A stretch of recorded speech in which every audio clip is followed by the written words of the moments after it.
Claire shook the flour off her hands and sighed contentedly, with a slight smile on her face. She was always in a good mood when she was cooking dinner. Cooking was her way of distracting herself from the problems she faced during the day. But most of all, she enjoyed making ravioli. She carefully cut the dough and made the filling. She enjoyed the process.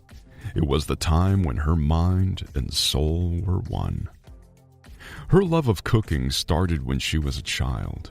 Her grandmother was an excellent cook, and she was the one who instilled a love of cooking. In a sense, her cooking skills were the reason Leo married her. He loved to eat well, and she cooked better than the chefs in the most exclusive restaurants. Dinner was ready. She quickly washed the dishes, put the ravioli in the boiling water, and put the kettle on. Her husband would be here in a minute, so she took off her apron and headed to the bedroom to change. Claire never showed up in front of her husband in her home clothes smelling of food. She loved to cook, but she also loved to dress nicely and look attractive. She smiled as she put on a simple but elegant dress, sprayed perfume on her wrist, and hurried to the kitchen to get the ravioli out of the pot. When the ravioli was on the plate, the front door opened. Leo came home from work. Claire hurried to meet her husband. "Hi, sweetheart. I missed you so much. Guess what we're having for dinner tonight?" She kissed Leo, and he sniffed. "I think it's ravioli," her husband said with a smile on his face. She laughed, then went back into the kitchen. Leo went straight to the bathroom to wash his hands, and in a minute, he was sitting at the table. "You have no idea how hungry I am today. I think I can eat a double portion," her husband said, rubbing his palms together. She smiled and put a plate of ravioli on the table. "Bon appetit." Claire poured herself only a cup of coffee and sat down next to her husband. Leo ate with gusto, and Claire watched him with pleasure. She was pleased with herself. She could always make her husband feel good. She wanted to say something, but then she felt a tickle in her throat and coughed. After a minute, she started coughing violently, and then her eyes turned red. Oh no, she realized what it was. It was an allergy attack. She immediately went to the bathroom, got the medicine box, took a pill, and then went to the balcony. Claire stared outside and thought about her condition, and the only thing that could have caused it was her allergy to cats. The attacks had increased lately. She had been allergic to cats since childhood, so they had never had a cat. When she got married, she didn't get pets either. Luckily, Leo wasn't a fan of cats. She told him several times about her allergies, but she didn't ever go into detail. When they visited friends who had cats, she took allergy pills beforehand, and everything was fine. Lately, the allergy attacks got worse. However, she didn't understand why this was happening when she was at home.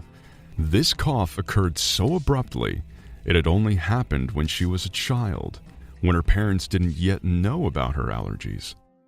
But when she started taking pills, such attacks stopped plaguing her. It's weird. Maybe I should see a doctor. Maybe these pills don't work anymore and I need something else, she thought. She sighed and was about to go back into the kitchen, but she stopped abruptly and froze in place. It was only now that she realized everything. Why hadn't she noticed this before? She had been suffering from these strange, sudden allergy attacks for 2 months. Claire realized that there was a certain regularity. The allergy attack occurs when her husband comes home from work. He comes home, she kisses him, and then an allergy attack happens. Well, what's wrong with her husband? She should ask him. Claire walked to the kitchen, but stopped halfway through. Now she frowned, and suspicion arose again. This happens after her husband comes home, so he visits places with cats. It hadn't occurred to her otherwise. She bit her lower lip in doubt and pondered. This is weird. Really weird. I'd have to ask him about it carefully so as not to arouse suspicion. Late that night, when they went to bed, she waited until her husband was asleep and then went to the dressing room to examine his clothes. She looked at his pants and saw cat hair. What a nightmare! He knew about her allergies. Why hadn't he told her that there was a pet in the office? She would talk to him tomorrow. Claire put the pants in the washing machine and went to bed. In the morning, she asked Leo, I didn't know you were allowed to have pets in the office. Leo looked at his wife in surprise. What are you talking about? We don't have any pets in the office. If anyone brings a pet into the office, they would be in trouble. What makes you think that? Claire was about to tell him about her allergies and ask about the cat, but somehow her instincts told her not to say anything. She quickly changed the subject. Leo left for work, and she stayed home and began to think. She decided to use her vacation time wisely and figure things out. For about a year now, Leo has been working in his new office, where he has a good position. He really likes it there and enjoys going to work every day and is always in a good mood.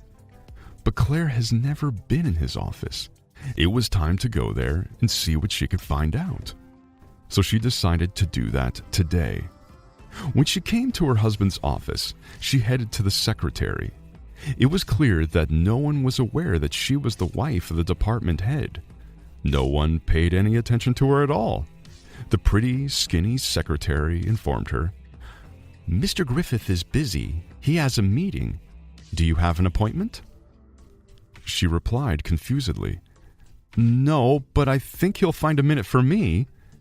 The secretary looked at her from head to toe with a slight disdainful look, and then replied, I don't think so. He is very busy, but you can wait if you like. I'll ask him after the meeting. Maybe you'll get lucky. She was about to say that she was Leo's wife, but changed her mind. Claire sat down in a chair and watched. Nothing interesting happened for about 10 minutes. She didn't see any pets. Claire began to watch the secretary, who was minding her own business.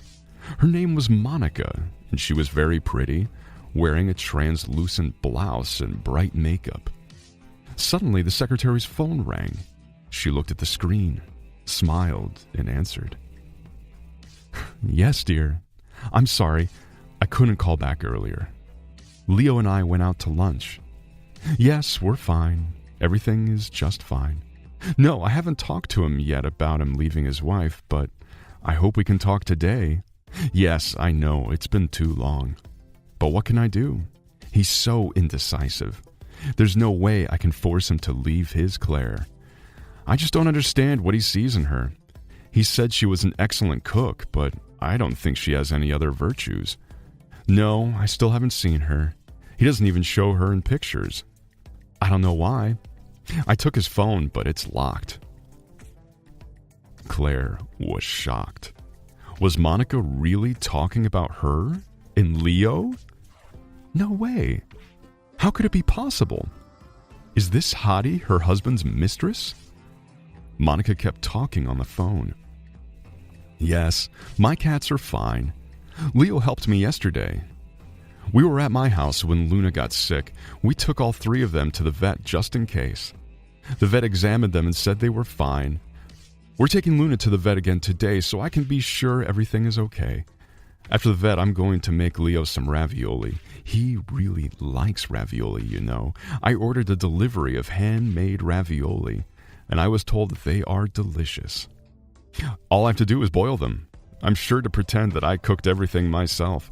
I'm sure he'll like this dinner better than anything his wife cooks. Claire couldn't listen to the secretary talk any longer. Her hands trembled. She stood up and headed for the exit. Oh, where are you going? The meeting will be over soon. Don't you want to talk to Mr. Griffith? The secretary said. Claire answered without stopping. I'll talk to him. No doubt about that. When she got home, she was in tears. How could it happen? She thought she was a good wife, an excellent cook, a devoted friend, and a good lover. What else do men need? Yes, Monica was much younger than Claire, but Claire didn't consider herself old.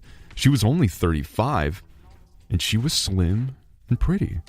So why was Leo having an affair with Monica? In the evening, Claire had calmed down and realized what she needed to do. She wanted revenge. Their wedding anniversary was in a week. That's when she was going to make her move. Claire tried to behave as usual during the week, even though it was very difficult. Every time her husband came home from work, she felt a slight tickle in her throat, but no more coughing because she had taken allergy pills beforehand.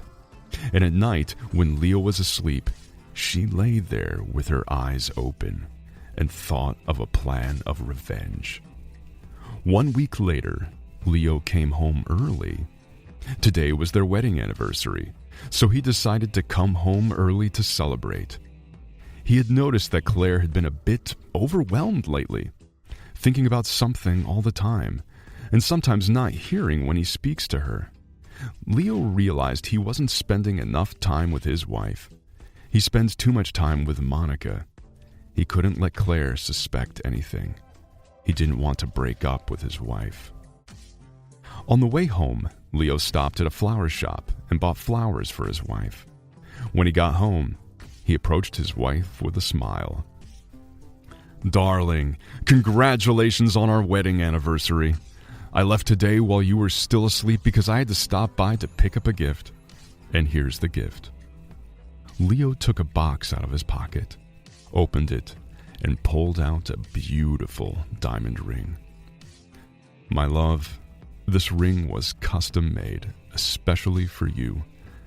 Look how beautiful it is," Leo said proudly. Claire glanced casually at the ring and held out her hand. Leo put the ring on her finger, and then he looked into the kitchen. "Don't we have a special dinner tonight?" Claire didn't answer. Leo looked at the empty table in surprise and shifted his gaze to his wife. "Didn't you cook anything for tonight?" Claire ignored his question and said, "You know, I have a wonderful gift for you too. I don't know if you'll like it or not, but doesn't really matter anymore." Claire went into the bedroom and then came out of there, dragging 2 large suitcases with big red bows behind them.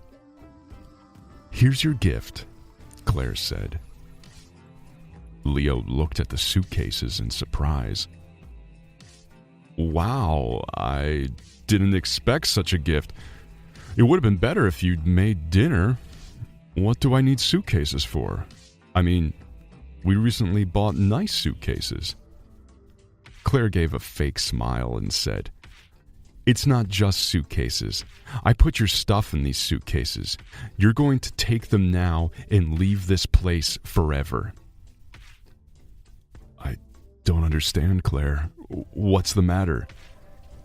Is this a joke?" Claire looked intently at her husband. "No, it's not a joke. Don't you understand why I'm doing this? I think you do. I don't want to fight. I want you to get out of here and out of my life forever. Go to your Monica and her cats. I don't want anything to do with you. We're getting a divorce, and let Monica cook holiday dinners for you now. I think you deserve her cooking." Leo froze in place, with his mouth open in shock, and didn't know what to say. He couldn't believe that his wife had found out about his affair in so much detail. He wanted to say something to justify himself, but Claire stopped him. "Shut up. I don't want to listen to you, and I don't want to talk to you. Get out, or I'll scream and the whole neighborhood will come running. Leo silently picked up his suitcases and left the house. He thought his wife needed to calm down for now, and then he would try to make something up to justify himself. Even if he had to force Monica to come crawling in here on her knees, he would do anything. But right now, he had no idea what to do. Claire closed the door behind him and sat down at the table with relief. She knew that Leo would no longer be able to cheat her. She wouldn't listen to him anymore, and they would only meet in court to divide the property.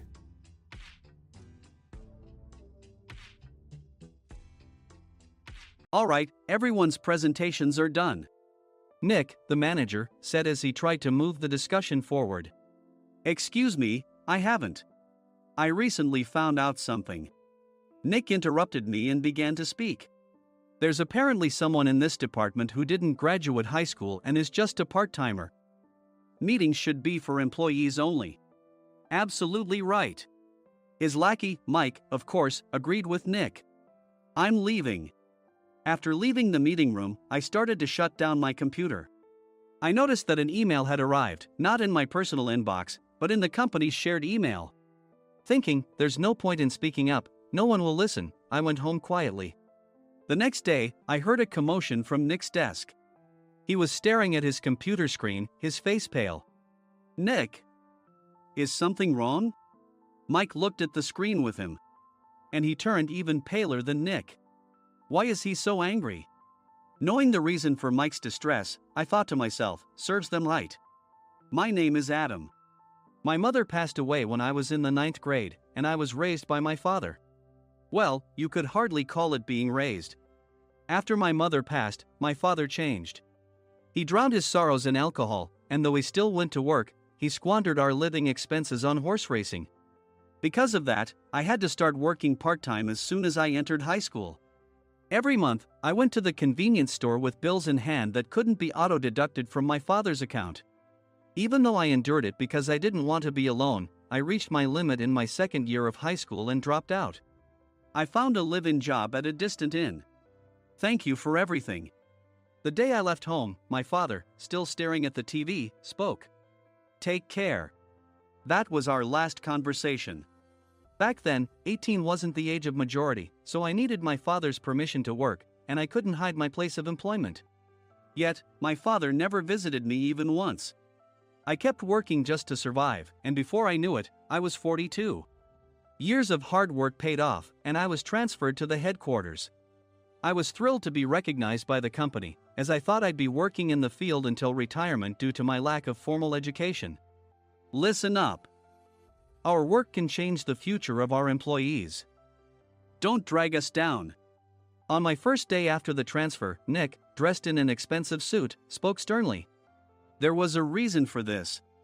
Our inn was located in a prominent tourist destination, known so well that everyone in the state could sing its commercial jingle.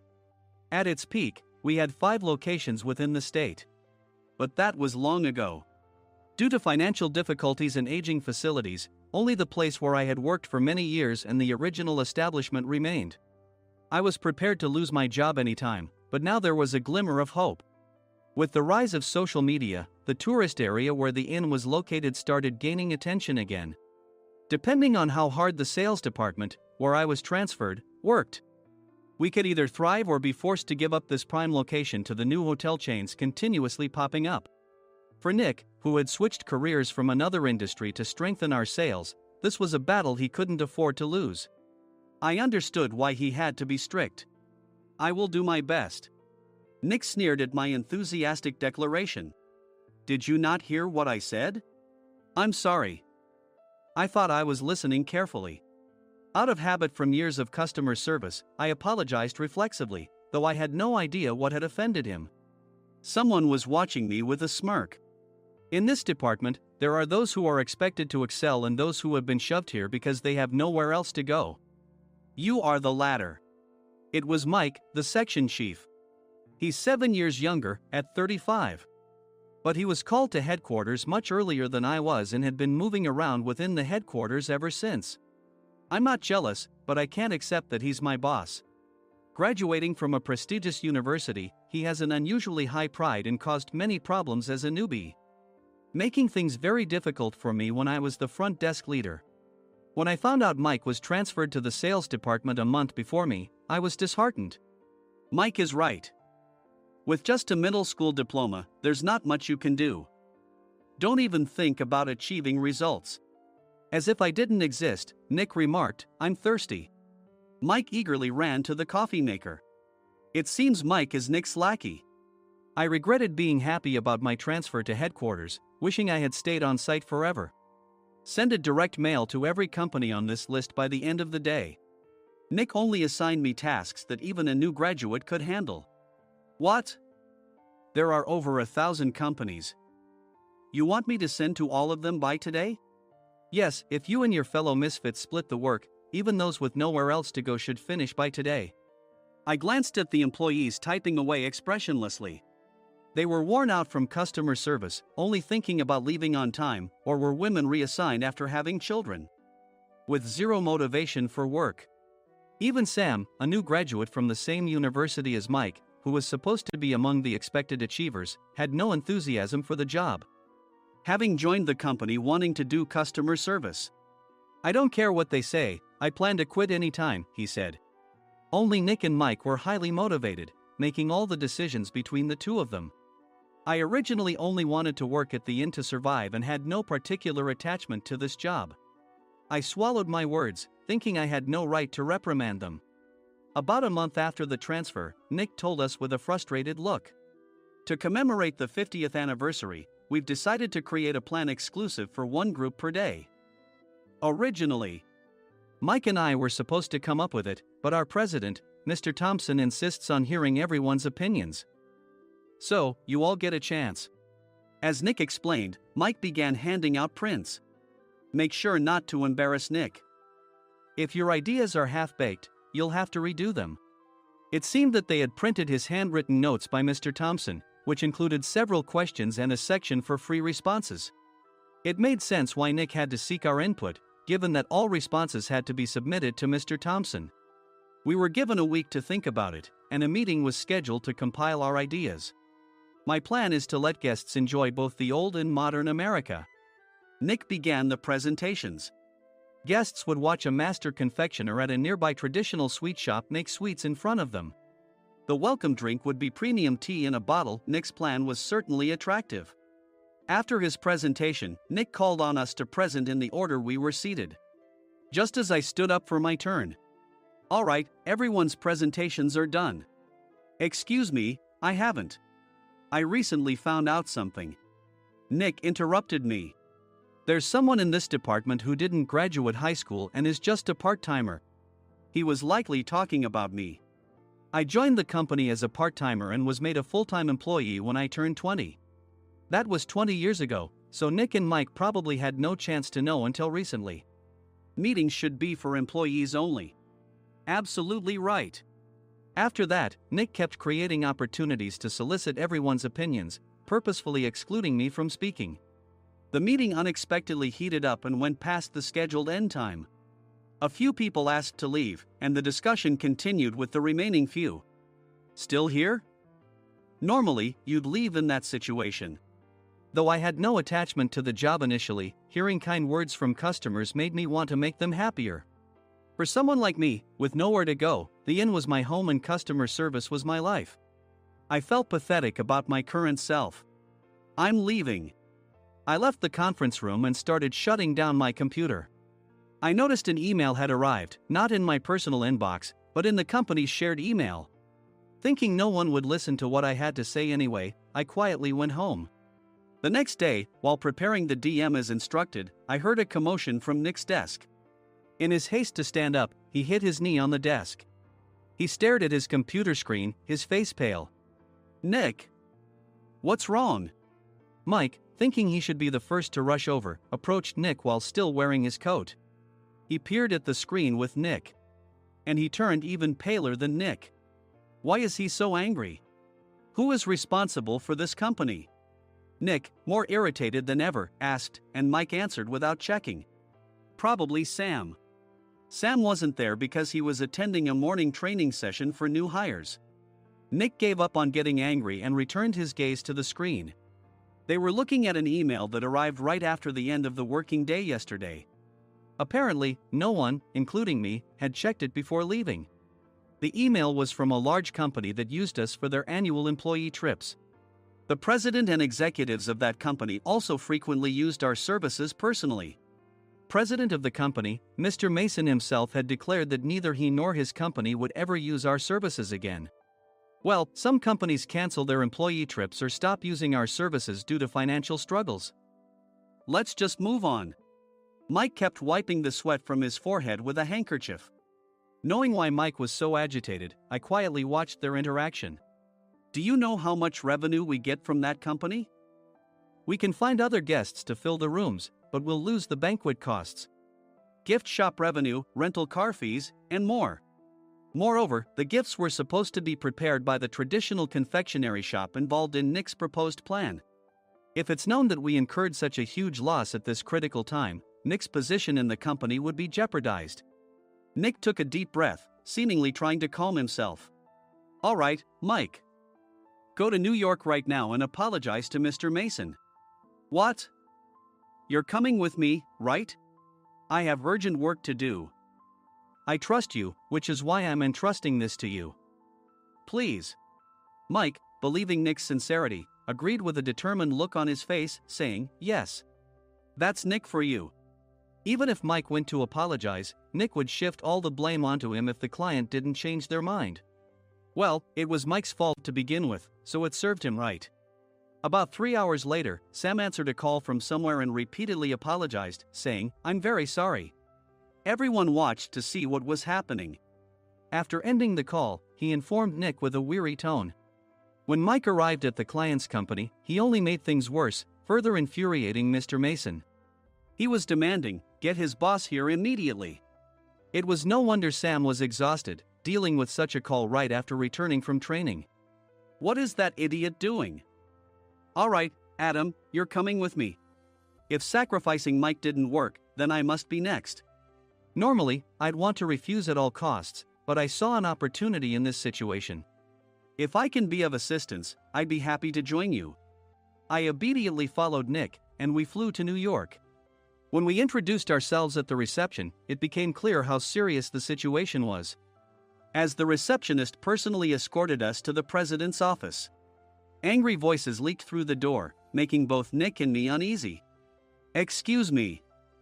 I'm Nick, the supervisor. I understand my subordinate has caused you trouble, and I deeply apologize. Nick, with his experience in the corporate world, knew enough to offer an apology before excuses. However, his customer service skills left much to be desired. I sighed as I saw Mike trembling like a small dog in the corner of the room. What kind of training are you giving your subordinates? Mr. Mason glared at Nick with a red face. The intensity of his gaze made even Nick take a step back. Regrettably, I joined this company only 2 years ago and was unaware of Mike's issues. I should have identified his shortcomings sooner. Indeed. I should have realized sooner. No sensible person would come to apologize and then give a lengthy presentation on the drawbacks of not using their in. Nick froze, his mouth slightly open. Suspecting the worst, I picked up the documents that had fallen to the floor. It seemed Mike hastily prepared these documents on the plane, listing the disadvantages. Disadvantage 1: if you change the venue for the company trip, employees might suspect it's for cost-cutting reasons, leading to a negative impression. Reading it aloud half-jokingly, Nick snatched the papers from my hand and checked the contents with a furious expression. Among the stack of documents was a receipt from a nearby convenience store's copy machine. I felt a pang of dread, hoping he hadn't shown the receipt as well. What do you think he said when I asked what kind of nerve he had to do this? I'm very sorry. Faced with the dire situation, Nick must have thought there was nothing left to do but apologize. In a voice smaller than I'd ever heard from him, he uttered words of apology. He said, "I'm a Harvard graduate. I don't believe I said anything wrong." "Mike! What have you done?" Forgetting his plan to pin the blame on Mike, Nick yelled loudly, even in front of Mr. Mason.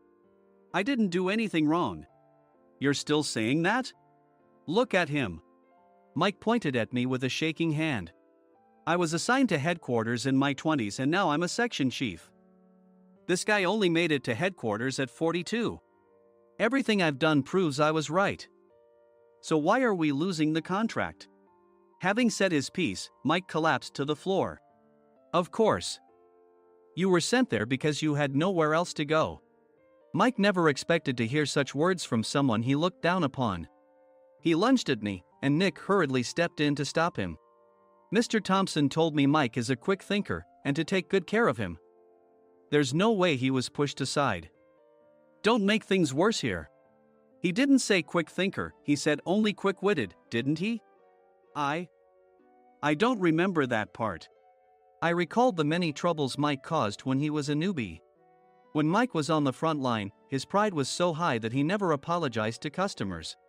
Customer service, especially in our job, doesn't work alone. It brings both good and bad situations. If the front staff or housekeepers made mistakes, or the cleaning company didn't properly clean a room, one had to apologize to the customers regardless of personal fault. Mike, in such situations, would never apologize, insisting he wasn't at fault. This often angered customers, and as the front desk leader, I frequently had to apologize on his behalf. He caused complaints and disrupted operations, which is why he was quickly moved to headquarters. In departments where he didn't interact directly with customers, his quick thinking was beneficial and things went well. But it seemed his flaws were starting to show. Corporate reservations are supposed to be entered into the system by the sales representative. But a quick check yesterday revealed that more than 10 items were missing from the client's reservation. The handover document clearly stated what needed to be prepared.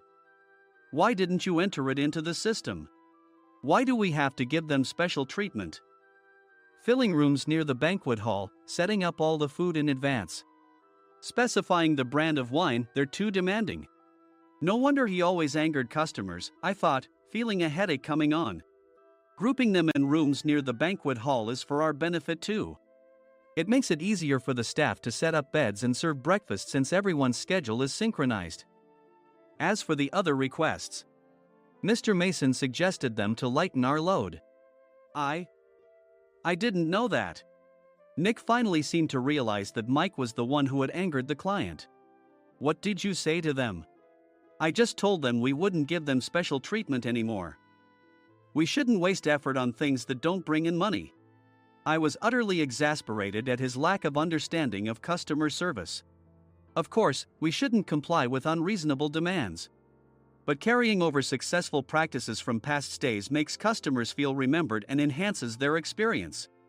Good memories encourage repeat visits. That's part of our job. I looked down at Mike, who was sitting on the floor. In our job, nothing is a waste. Mr. Thompson likely moved you to the sales department, hoping you'd finally understand this. How do you think he feels now that you've failed to meet his expectations? Mike, tears in his eyes, fled the president's office. I was amazed he still hadn't apologized. You have it tough, Adam. It's okay, we're all employees of the same company. I deeply apologize for this disrespectful incident. Especially after all the care you've shown us.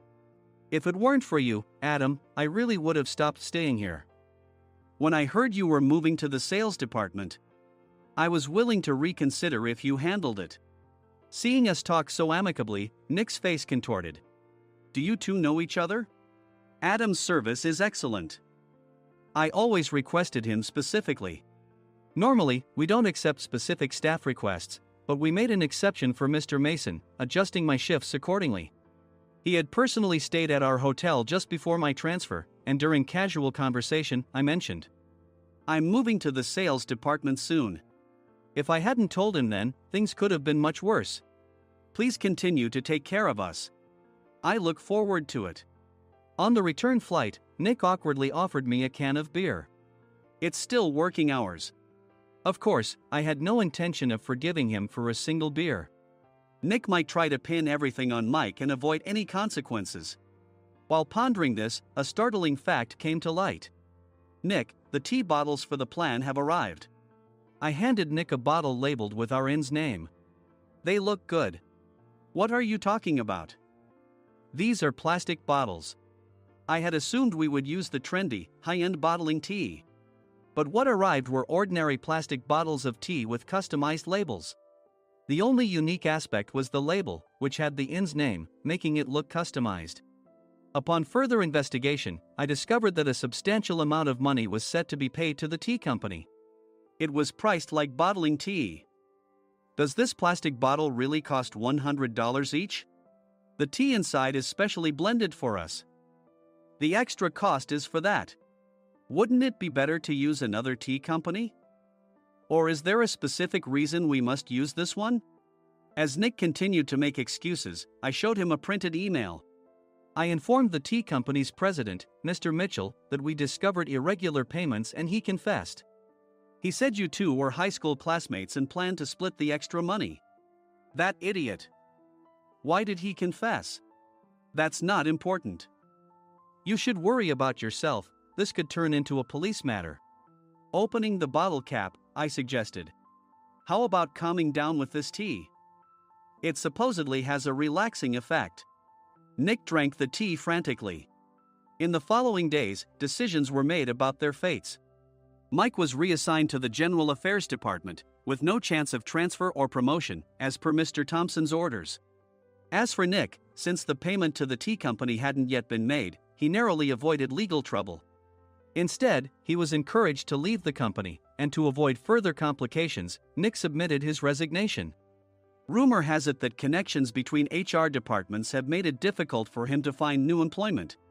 Even though it was good to have those two gone, something unexpected happened in the sales department. Everyone became motivated and united in refining the 50th anniversary plan. In the end, my plan was adopted. We collaborated with the Tourist Information Center to provide personalized guides. The plan, tailored to the number of guests, was truly special for the 50th anniversary. Hey, is Adam's family coming to stay? I immediately booked that special plan for my family. Sam noticed it on the reservation list and quickly picked up on it. Yes, I'm inviting my father. That's great. I might invite my parents too. I lacked the courage to face my father just as Adam. But here, with the confidence Mr. Mason praised, I felt ready. The 50th anniversary plan was a perfect opportunity to reconnect with my father. I hoped to bring back the days when we could laugh together as we once did.